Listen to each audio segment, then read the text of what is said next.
Hello, and welcome to our session on a pressing topic here in this day and age. We're talking about how can industry, how can government, how can higher ed collaborate to create the next generation of cyber. And whether you're on the education side of that or you're on the hiring side of that, right, we need to figure something out here to really scale things up. Now, my name is Bruce Sussman. I'm Director of Content at SecureWorld, and I will be one of your hosts on the virtual conference platform today. It's a pleasure to have you with us. And our sessions are designed to be interactive. So if you've got questions for the presenters, please use the text chat feature that's on your screen right now. And with that, I'd like to introduce the moderator of today's panel discussion. Joel Kaminer is Senior Director of Cybersecurity Education at NYU Tandon. Previously, he was Global Head of Technology Risk Management and Information Security at TD Securities. And before that, he was Vice President of Information Risk Management at Goldman Sachs. So he's seen this challenge from both sides, from industry and the education side. And this is going to be a really valuable conversation. So, Joel, I'm going to turn it over to you and the rest of your power panel. Take it away. Thank you, Bruce. It's a real privilege and honor to be moderating this extraordinary panel. So my thanks to the conference organizers for putting together a really wonderful agenda for the day, as well as recognizing the importance of this topic. We all know we have a well-known cybersecurity jobs gap, while at the same time, studies have shown that the current workforce is underemployed. We believe that higher education institutions need to actively partner with companies and government organizations to bridge the skills gap, effectively prepare cybersecurity professionals to anticipate and adapt to evolving threats, and clear barriers to entry for a more diverse workforce. Our goal for this session is to discuss best practices for co-creating scalable, relevant, and affordable cybersecurity training, including the skills and mindsets we need to be teaching our next generation of professionals, partnership strategies for industry and government, best practices for optimal co-curriculum design, and how to find and nurture cybersecurity talent. We have an amazing group of panelists bringing a tremendously diverse and robust perspective to this topic. Why don't we begin with quick introductions? Jeff, you want to start us off? Happy to. And good morning, everyone. Good afternoon. Good evening, no matter where you might be tuning in from globally. My name is Jeff Brown. I'm the Chief Information Security Officer for the City of New York and the head of New York City Cyber Command. Great. Liat? Hi, everyone. My name is Lukas Krafczek, and I am an Assistant Vice President at the New York City Economic Development Corporation, specifically focusing on emerging tech and Cyber NYC, where I've led the talent programs. Great to meet you all. Hello. Jim? Thanks, Joel, and happy to be here with everybody. My name is Jim Routh, and I'm a former CISO and CSO for a bunch of big companies, about 6 of them over the years. And I'm now an advisor and a board member of several firms, so still active in cybersecurity, but also active playing pickleball with my wife. So getting that right optimal balance. And I get to do some fun projects, and this is one of them, so I look forward to it. That's great. And Nasser? Hi, I'm Nasser Mahman. I'm a professor in the Computer Science and Engineering Department here at NYU Tandon. I'm also founder of the Cybersecurity program at NYU and the founding director of the Cybersecurity Center that we have at NYU. Great. Well, welcome everyone, and thanks for sharing your time and expertise with us. Let's get started. So current market conditions for cyber talent are very adverse, making it difficult for enterprises to find and recruit talent at any price. So just to list a handful of the challenges organizations face, we have a workforce shortage, we have skills gaps, we have a disconnect perhaps between traditional academic approaches and industry and government needs. And just this weekend in the New York Times, there was an article entitled, "Workers are Gaining Leverage Over Employers Right Before Our Eyes," which is highlighting the needs for organizations to get more creative and innovative in their quest for talent. What has your experience been? Jim, why don't you get us started? Sure. I'm going to start by saying that I think the market conditions for supply and demand for cybersecurity talent are well documented and understood from all. The bottom line is we have a greater demand than we have supply. That's not a new phenomena, and it's not changing anytime soon. So that's the prevailing market conditions that we have to operate. So assumption or premise number one, I guess, is in 20 years of cybersecurity, I've never had any problem hiring top diverse talent for cybersecurity. Now, I'm a cybersecurity professional by trade, and I think all of you recognize that that statement that I just made seems to be disconnected from the marketplace conditions. And I would assert that that's exactly what it is.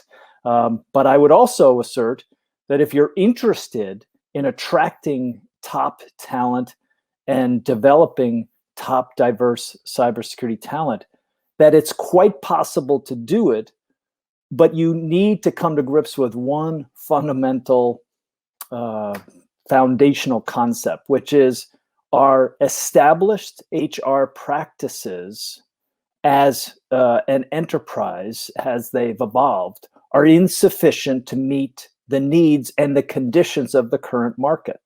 And therefore, we as cybersecurity professional leaders need to have to adjust and change some of those practices.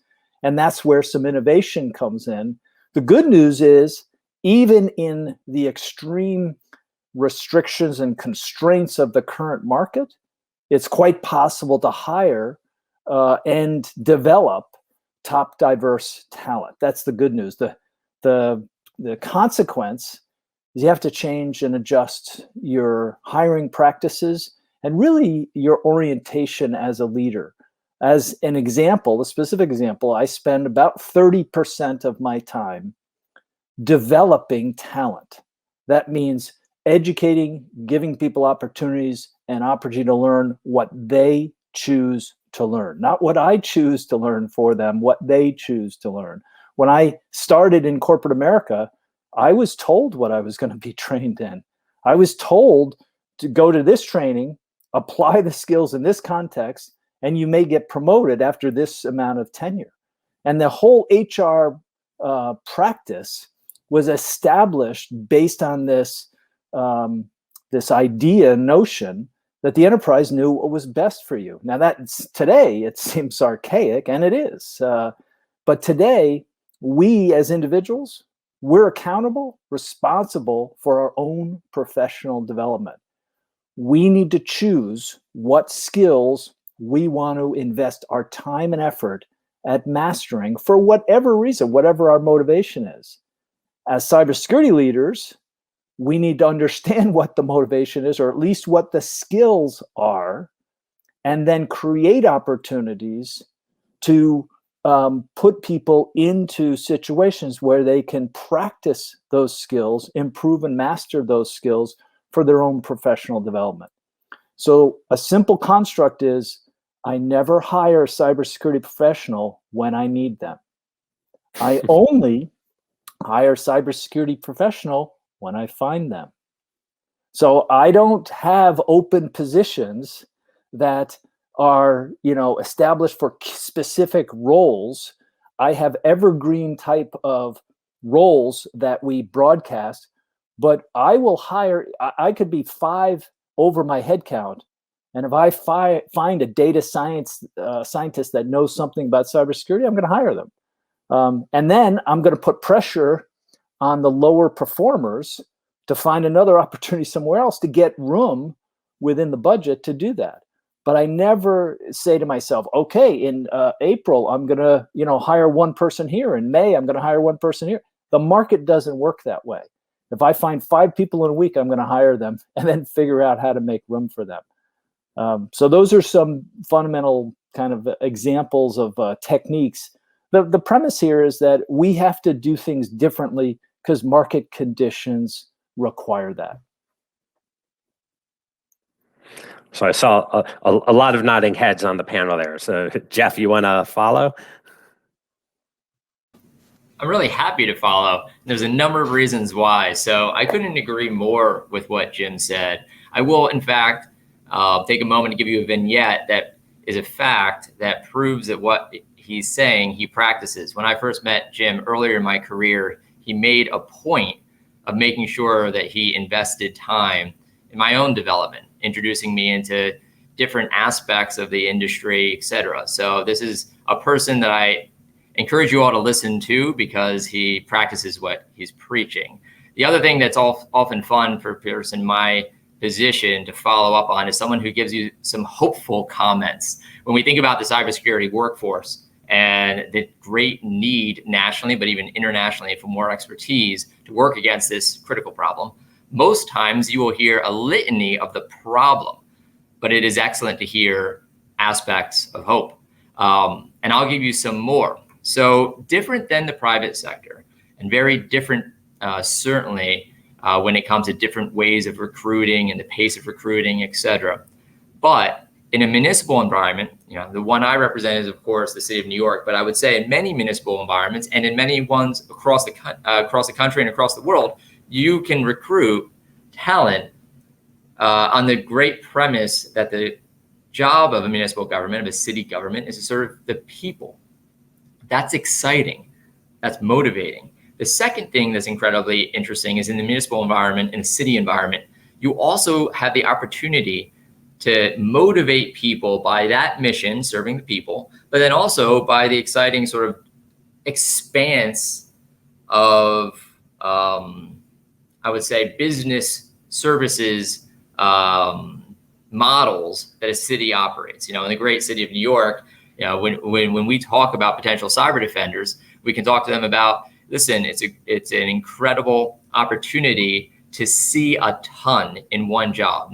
In almost no other space can you be defending in one moment a utility, in another moment a financial, in another moment a public service arm that does public safety, in another moment homeless, children's services, health services environments. It's every single data type, every single service offering. It's an incredibly expanding opportunity when you go and serve a city. And we recruit against those two factors, mission and the amazing sort of breadth of knowledge, unparalleled, I think, when you sort of concentrate in a single vertical, especially for people beginning their careers. And then also later in careers, the opportunity to lead is very powerful in this type of government service setting.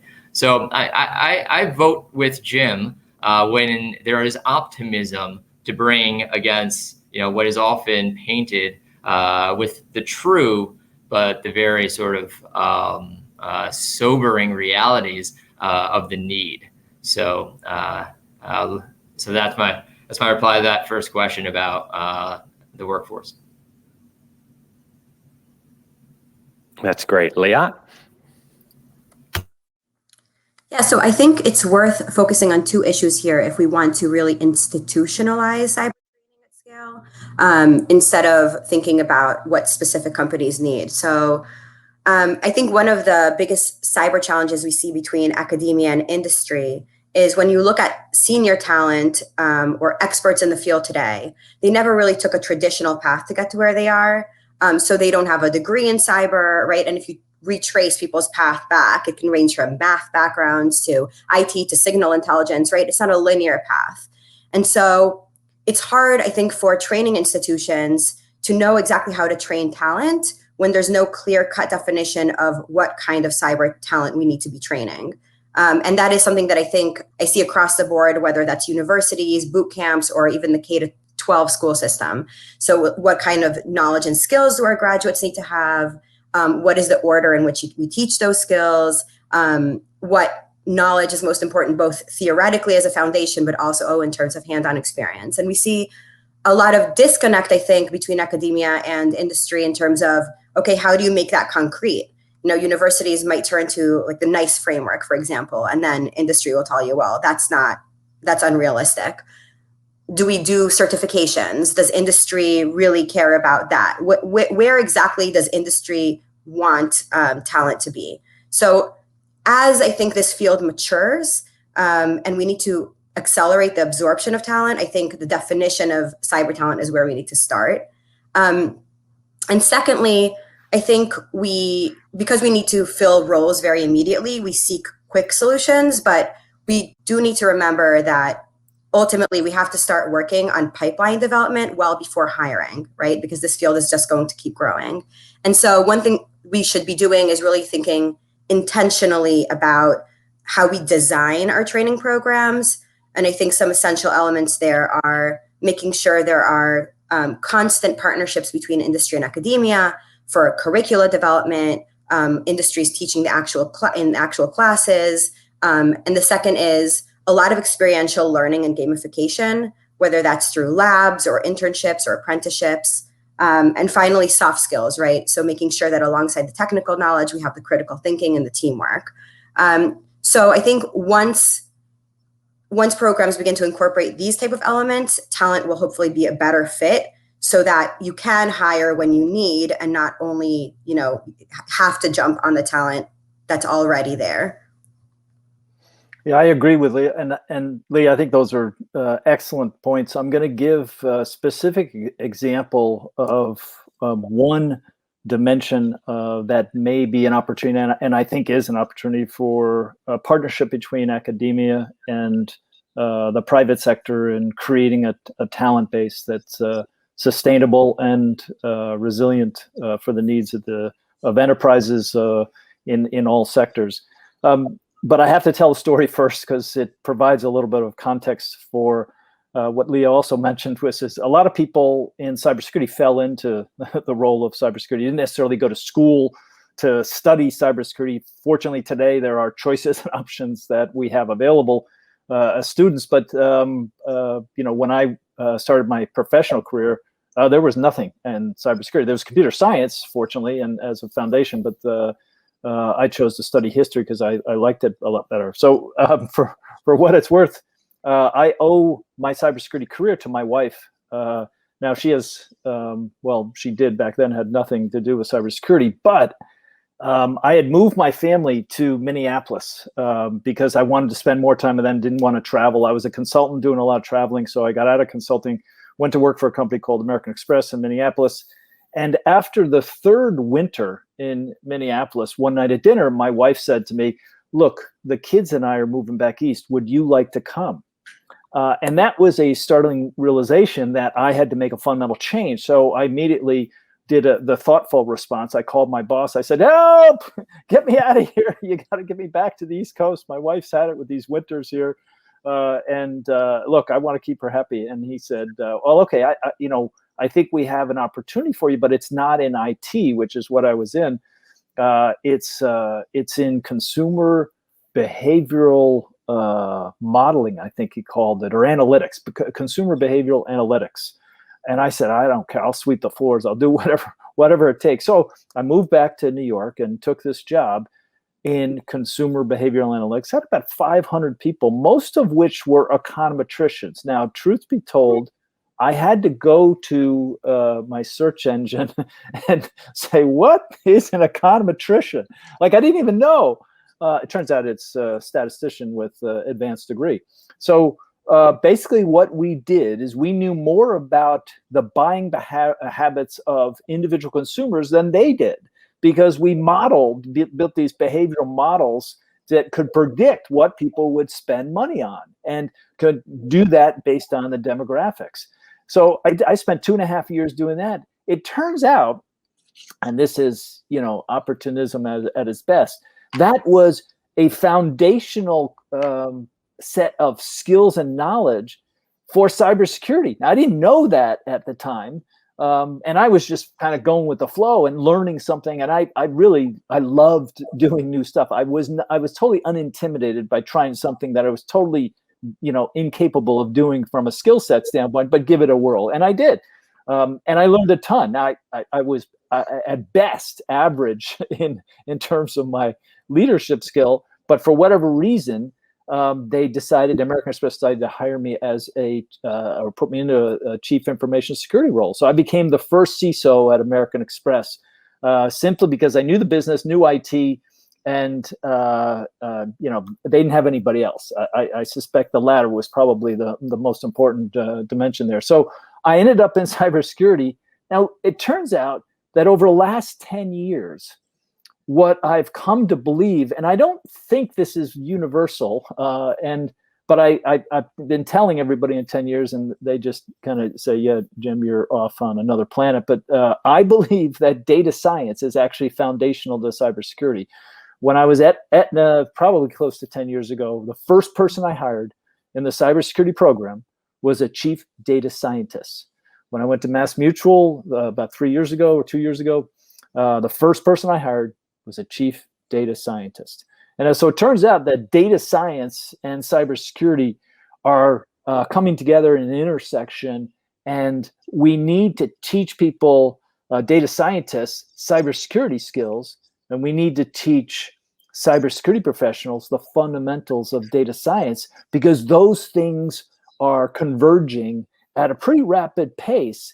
And so as we take Leah's suggestion and think about, well, what profiles of talent do we need 5 years down the road? I guarantee you we need more data scientists, we need more cybersecurity professionals, and the intersection between the two, that's the sweet spot for any cybersecurity program in any enterprise in the future. Jim, I love the story about majoring in history, and I feel like we could do a whole nother panel on what people studied and what bizarre fate or course of events had them pivot into cybersecurity, but that would take the whole rest of the panel. So let me just quickly pivot to another question, because one of the great aspects of this panel is we, like the title implies, we have a great collection of experiences and perspectives here. And so with Jeff and Leah, I'm curious what role you think government should be playing in this exercise or can be playing. Because from my experience, you both sit at a really interesting juncture where you can facilitate a bunch of interesting activity to meet the demands. But I'm curious what you see. I'm happy to jump in first, if that's okay. I think government needs to lead. I have an incredible belief in the system of elected representation. We elect people to lead. And I think with that leadership, we can forge great connectivity to the people that innovate, and that is the private sector. I think it's really that simple. If you take one example from what I've just said, there's an initiative in New York City called NYC Secure. That is the government of the city of New York a few years ago believing and leading by saying there's a role for the government to play in cybersecurity on behalf of its constituents, the people. So what do we do about that? In the city of New York, what we did was partnered up with the private sector and innovation. And we said, we don't want to just launch policies here, which is a good thing. Legislation is a way of assisting the cybersecurity mission and forwarding that mission. But in our case, we wanted to debut technical capabilities to help take some of the threat off the field.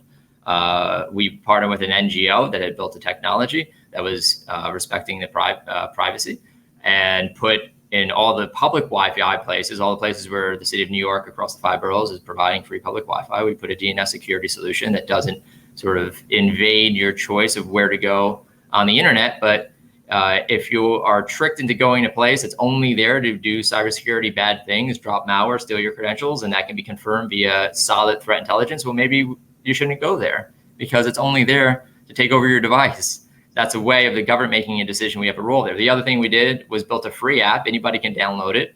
And that app helps people guide away from the threats they may encounter as they conduct their private business on the internet. It doesn't take any private data off the phone and send it places. All the sort of cyber magic happens on the device. But that's a reflection of the government saying there is a role here to play, and the role it plays should also be highly tempered by the values of the people the government serves, values like privacy. But we need to partner with the innovators in the private sector to build that thing.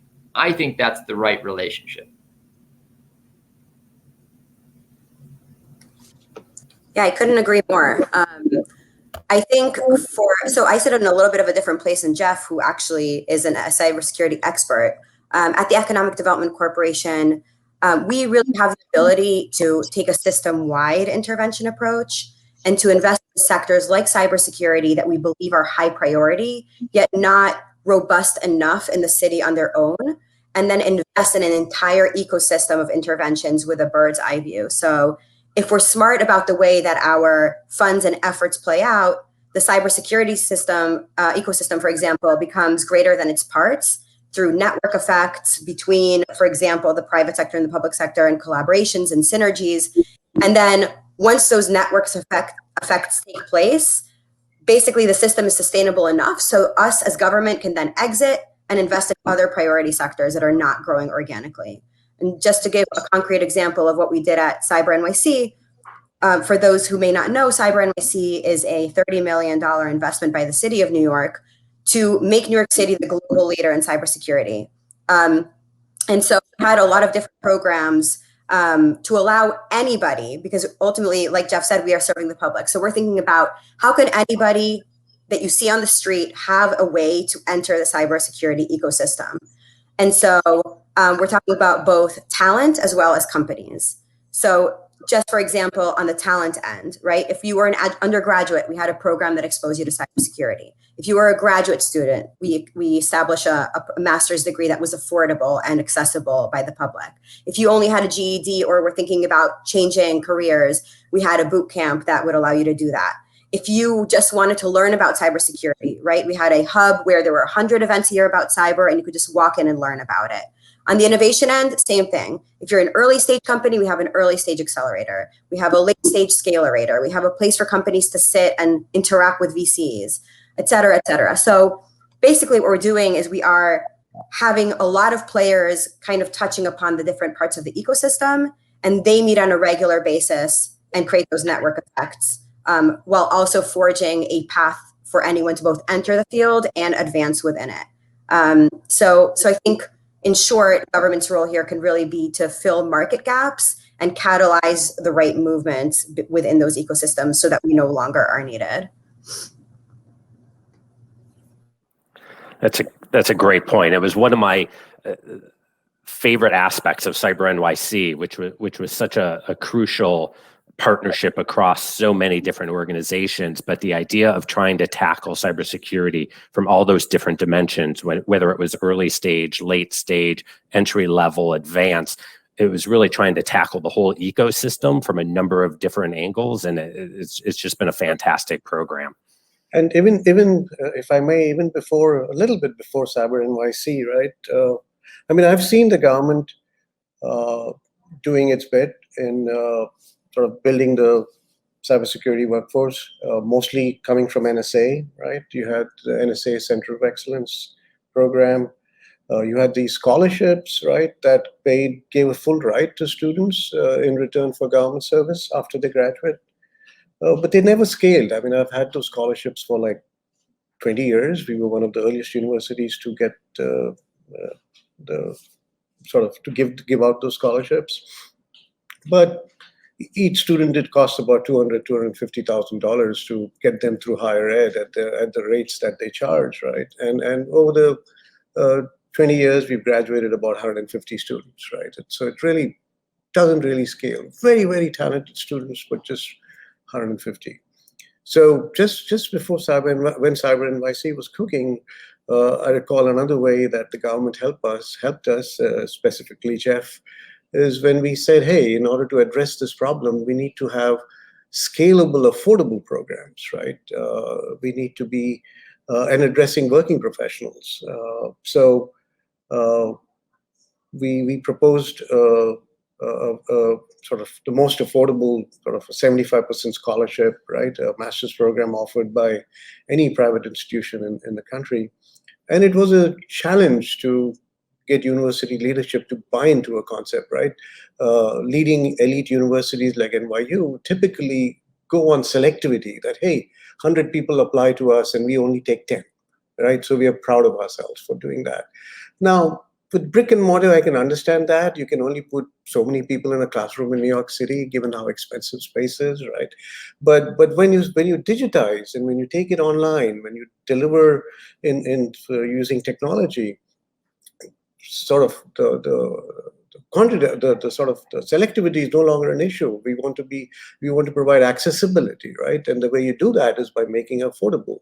You scale it and give back the savings to the students, and informal sort of support from Jeff, for example. Jeff was by my side when we were arguing with university leadership, saying, "Hey, the country needs a program like that," and so the government can support in such ways as well. And industry was with my side. Jim, I mean, the leadership knew the leaders like Jim and Phil Venables of Goldman Sachs were strongly behind a program of this kind, and we would create something unique, right? Which involves a partnership between government, academia, and higher ed to really try and address this problem in a significant way. So that way the government can help as well.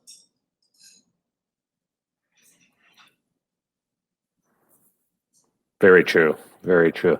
So I know another issue that everyone on this panel feels very strongly about is the need for increasing diversity in cybersecurity. And I use diversity very broadly, right? So across gender, race, academic training, backgrounds, professional and life experience, all of that is really necessary to bring to the table and participate in the discussion if we're going to successfully defend against the attacks that we're seeing today. And so I'm wondering what strategies you're using to attract and develop world-class, diverse talent and really minimize the turnover in such a competitive environment. Yeah, I'll take that one. So Joel, one of the things that I did in the private sector is recognize that academic institutions are almost a generation ahead of diversity practices compared to the private sector. And so partnering with an academic institution to support the hiring needs of an enterprise is in both parties' best interest. So it just turns out that academia has been able to create a pipeline of diverse talent, much more so than private enterprise. Private enterprise, again, is constrained by market conditions, and so the way to tackle this problem and challenge is to look at it as an opportunity to create a highly diverse workforce that's early in career. Because early in career, you have a far broader net or realm of candidates to choose from, because you're providing most of the training and the education. So the earlier in career, the more we put emphasis on diversity hiring, and the later in career and the more mature the skill set, the more we make exceptions dealing with marketplace conditions. So we have a number of feeder programs that come from academic institutions, selected academic institutions, where we have long-standing multi-year relationships established, and we get diverse workforce candidates through that channel. And then we have other channels that are specific to lower economic participants that are highly diverse but don't have the skills. And we invest in training and educational programs prior to them coming to work. We select them as part of those programs and then give them opportunities to apply the skills that they learn in the workforce. All of this is done early in career, where we fundamentally change the demographic composition of the workforce, much more aggressively, simply because we can do that early in career. So we will hire interns, we'll hire first-time professionals through these channels, and we'll hire them at scale to fundamentally change our mix. So as an example, I think I had in my cybersecurity organization 40 to 50% women over the last 10 years including at the leadership level. And that's against somewhere between 10 and 11% of the market conditions in terms of cybersecurity professionals being women. And that's just one example. So there are opportunities early in career, but industry and really, I think Jeff would agree with this as well. The public sector has to partner with academic institutions over the long term. These things, Nasser, I don't know how long we've been working together, but I had a lot less gray hair, back then, and Joel didn't have any. So I'm just saying that, that we've been doing this a long time together, and that helps us be able to hire that talent and understand the benefits of the specific programs. But Leah, you made this point. It's not a short term. It's not like I'm going to do this for next, spring. This is one of those where you have to take the long view and think on a multi-year basis, and just keep increasing that candidate flow of diverse candidates through multiple channels established over many years. Right. And I don't see any shortcuts. Right. So the problem goes a little bit deeper than that, right? In the sense that, so we've worked together, as you mentioned, right, that we have students from diverse backgrounds, and we work with companies, and of course, but there's so few. And what we noticed at NYU is that we probably losing the battle even before they come into NYU, right, or join, and Jim, you and Jeff had the serendipity to sort of explore cybersecurity and say, let me give it a shot. But most people are hesitant to do that.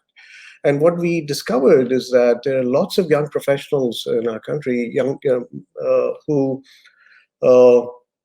sort of would like to get into technology, right, but lack the preparation and lack the confidence.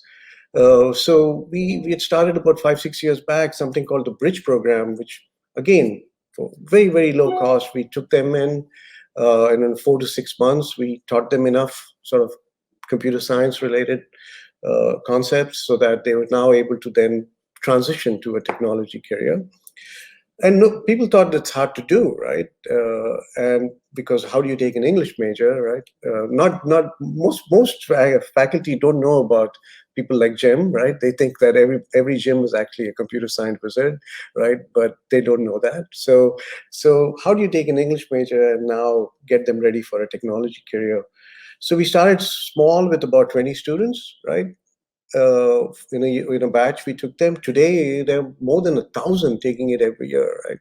And they're all sort of learning this basic concepts in computer science, and now transitioning to CUNY, to any school they want to. They don't have to join NYU, right? And it's really so that's another way of achieving diversity, because many of the sort of, there are many out there, especially women and underrepresented minorities, right, who didn't get the opportunity, or didn't have the context or the thinking to sort of explore a technology-based career, and later on, when they are now stuck in a job that doesn't do justice to their talent, they lack the confidence to try and make that leap, right? And so that aspect, I think, is very important as well. Yeah, I think on the subject of women, I think we're in, coming out of COVID slowly, we are in a unique moment in time, partially because of this enormous she-cession that we're seeing across the US, where women account for something like 46% of the workforce, but actually accounted for, I think, 54% of job losses across the US. And so we also hear, in addition to the fact that people are, losing their jobs and thinking about what to do next, we also see surveys that are saying that almost 60% of women are thinking about shifting careers. So while the diversity situation in cyber isn't great, this is an opportunity for resilient sectors like cyber, where hiring continued to increase throughout the pandemic, to actually absorb that type of talent and to see this as an opportunity. And then a couple other things, to Nasir's point, I think the key is accessible education, and accessible education can look like multiple things, in particular on-demand education. So both affordable, but also flexible in terms of both the time in which it's offered and the place in which it's offered. So remote and can be consumed whenever you have time, right? Because we see so many programs offering classes smack in the middle of the day where people are working. Right. The other thing is really to emphasize what I call vertical networks, right? So prioritizing networks just as much as we prioritize knowledge at each step of the way. So this helps both in terms of field discovery. We know that you can't be what you can't see. And so very early on, the more you are exposed to the potential of cybersecurity, the more you're likely to actually go in that route. But also, it's not what you know, it's who you know, continues to be, too true. And so because, peer networks pertain to the same socioeconomic class for the most part, we need to think about how do we create these vertical or power networks where low and middle income folks or people of color really have access to these opportunities. And apprenticeships, I think, is one model there that is particularly exciting because it's a very long-term training model that also builds the trust on part of the private sector to absorb this type of talent. The other things are, looking at public universities, CUNY, for example, where you have 500,000 people in the CUNY system at any given time and 40,000 people graduating, like that is the way to scale talent. And we overlook it all too often.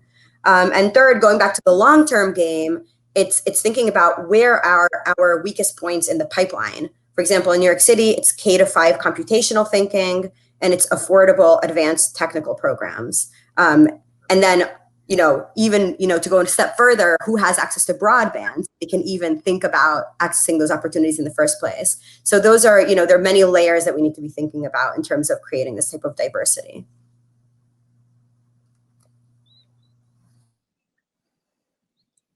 And Jeff, I know Cyber Command's doing some interesting stuff as well. Not sure if you want to highlight any of the programs happening there.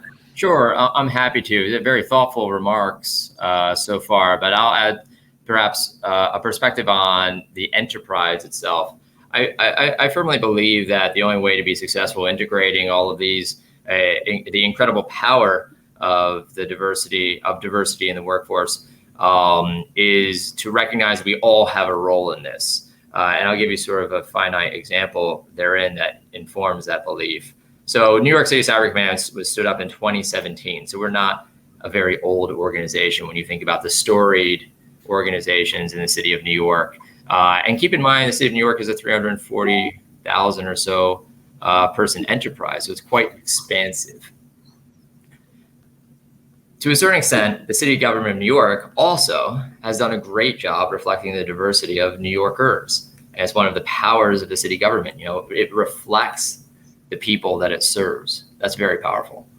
But citing the fact that we're quite a new organization, there was a choice, of course, as we started to form up and hire and build our own character and ethos. The choice could be, let's point to sort of the parent, the superstructure, when it comes to our efforts in diversity, equity, and inclusion, or we should be a participant, a direct participant.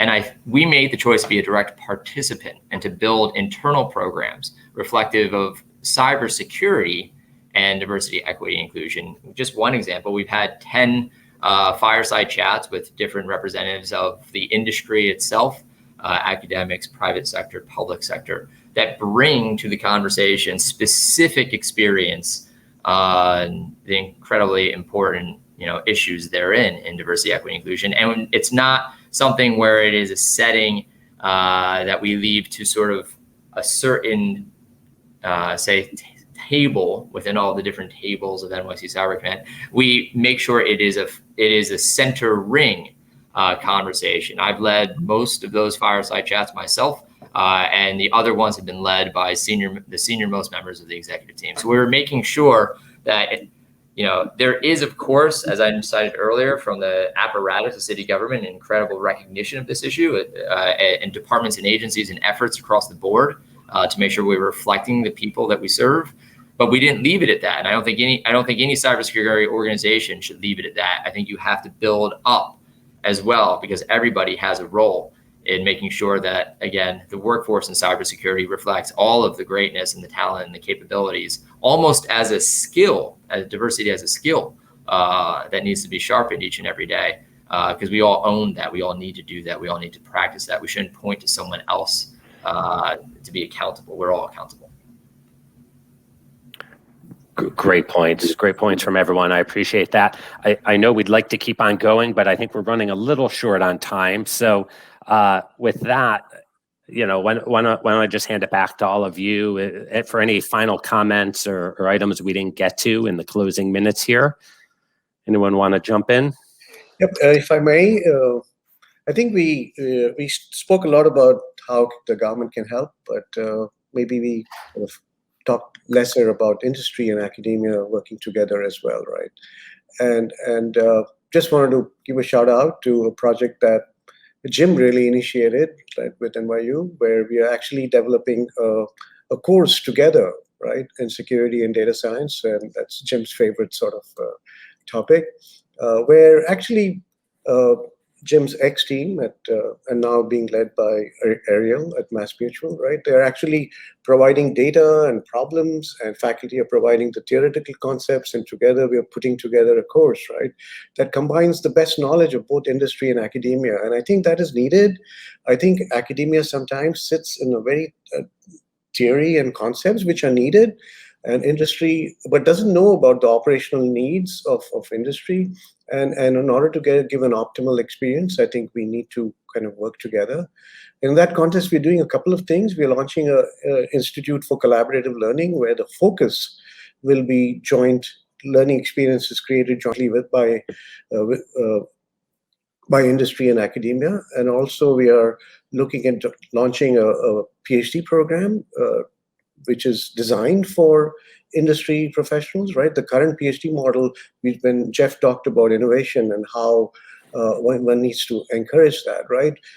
That's done through academia and PhD quite often, or startups, but working professionals, they have the problems sometimes, and they have the data, and they could really innovate and come up with very interesting solutions, and academia should work together with them to support that.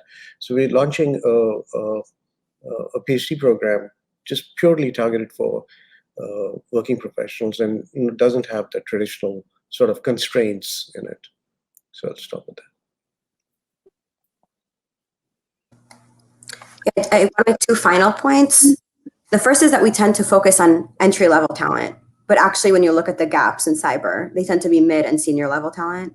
So I know that Nasser and Joel have given a lot of thought to lifelong learning and lifelong credentialing, which is so critical to developing that mid and senior skill level in order to be able to absorb entry-level effectively, entry-level talent effectively. And the second thing is that it's, cyber is unique in that we're so desperate for talent that we've compromised to look for diverse talent instead of like that being the default of the way that we do things. So I think there's a lot to learn from cybersecurity and in recruiting diverse talent and bringing up diverse talent that other industries should learn from cybersecurity. Now that cyber is kind of like the staple example for that. Yeah, two data points. My successors at MassMutual. So I left MassMutual in December. Nasser mentioned Ariel Weintraub. She's my successor as the Chief Information Security Officer for MassMutual. MassMutual owns a subsidiary called Haven Life. Haven Life has a Chief Information Security Officer, Asia Labrie, that is also both Asia and Ariel are alum from NYU. And so it's a pretty good example of playing for the long term and developing talent into leadership roles. And they're both outstanding cybersecurity professionals and outstanding leaders. So I'm fortunate, but a little bit of good news there for the prospects for the future. I guess that means perhaps I have the closing comments. I just want to express appreciation across the board for the opportunity to share this time with people I admire, people have such incredible perspectives on what is a critical mission objectives in New York City Cyber Command. We often talk about staying on the mission. Well, I think building the right workforce is a critical mission objective. And I appreciate being able to spend time with everyone today and the great attention and focus on this issue that all of the representative organizations in the panel bring to bear. So thanks for the time today. Thank you for sure. And thanks to all of our wonderful panelists for sharing their perspective and ideas on how all of us collectively are collaborating to train the next generation of cyber defenders. Again, I'd like to thank the conference organizers for including us in today's event. And I believe that concludes our panel. I'll hand the reins back over to Bruce. Thank you. Okay, Joel, fantastic job and excellent job, panelists. Really appreciate this conversation. And, sometimes when we have so much expertise on one panel, you want to go back and review something that was said, right? Because it's tough to take notes on something like this. But maybe there's a concept that gave you an idea about something you could do at your organization or your agency. And so to that end, a couple of different ways you can see this panel again, or if you join midway and want to see the rest of the value that you missed, this will be available on the platform on demand for the next 60 days. And then the other thing I want to let you know is, as I was listening, Joel, to you and your panel, it's so good that we decided to make this into a SecureWorld podcast. So be sure and subscribe to the SecureWorld podcast. If you have not yet, you just go to your app on your phone and search SecureWorld. And in a couple of weeks, we'll see this panel emerge there. So thank you again to our power panel here. You were fantastic. And now we're headed into a brief networking break. And during each of the networking breaks today, there's a couple of places you can go. One is the Vendor Partner Pavilion. Some great resources over there. I've seen white papers, I've seen case studies, and they're giving away some awesome prizes. The second thing is the networking lounge where you can connect with your peers. So check both of those places out when you get a few minutes as we go through the day. And we will see you again in a few minutes at our next session.